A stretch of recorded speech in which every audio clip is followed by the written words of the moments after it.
નમસ્કાર મિત્રો, હાલ ગુજરાતના કેટલાક વિસ્તારોમાં વરસાદ થવાની આગાહી કરાઈ છે। આ ઉપરાંત મધ્ય ગુજરાતમાં 28 અને 29 તારીખે મહત્તમ તાપમાન 43 ડિગ્રી સુધી જઈ શકે છે। આ સાથે આંબાલાલ પટેલે મે મહિનાની શરૂઆતમાં પ્રી મોન્સૂન એક્ટિવિટી શરૂ થવાની આગાહી કરી છે।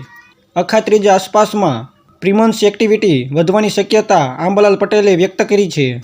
આંબાલાલ પટેલે ગુજરાતના મહેસાણા, બનાસકાંઠા, સાબરકાંઠા, ખેડા, અરવલ્લી, પંચમહાલ, મહીસાગર, દાહોદ, વડોદરા, નર્મદા, છોટા ઉદેપુર, ડાંગ, સુરત, નવસારી, તાપી, વલસાડ, દમણ અને દાદરા નગર હવેલીમાં સામાન્ય વરસાદની આગાહી કરવામાં આવી છે। સાથે જામનગર, કચ્છ અને દેવભૂમિ દ્વારકામાં વરસાદની આગાહી કરાવી છે।